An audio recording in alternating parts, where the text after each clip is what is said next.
Colfax is a big part of Denver's identity. The famously nicknamed longest, wickedest street in America is wicked dangerous for people not in cars. Denver police are looking for another driver who hit and killed a pedestrian on Colfax. That was last night. Second hit and run death there in a week. Our Steve Steger looks at why Denver's signature street just cannot seem to get safer despite a whole lot of effort. It's not like Denver's transportation department is ignoring the danger on its trademark street. We are grateful for the changes they have made to Colfax.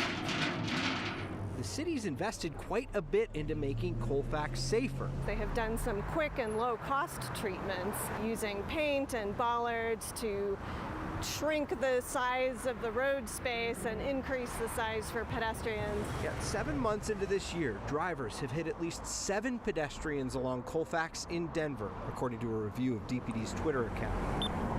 4 of them didn't survive. They're designed like highways to move as many cars as fast as possible, and that's just inherently unsafe.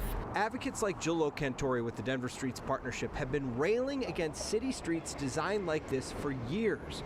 And that's sort of the way traffic engineering is built. Traffic engineers like CU Denver's Wes Marshall have been trying to figure out a way to change them. I think we've been trying to, put Band-Aids on it over the years. Like when there is a crash at an intersection, we'll do something like the hardened center line. The Band-Aids are helping a little bit.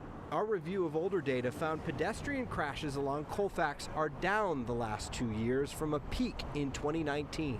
I would start from scratch. I think it needs sort of a fundamental reinvention. Marshall says the street needs more than paint and posts to make significant safety improvements. I think I heard that about 1/3 of trips on this road aren't in cars, so pedestrians, biking, transit, yet we dedicate about 90% of the space to cars. Like we could flip that and do something different.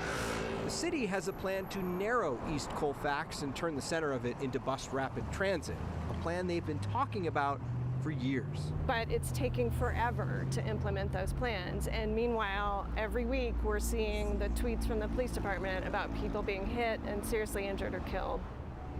Marshall says the mindset of traffic engineers for so long has been to move as many cars as you can, as fast as you can. He says he's starting to see a mindset shift through prioritizing safety for everyone. The city told me today that pedestrian improvements on West Colfax go to construction next year.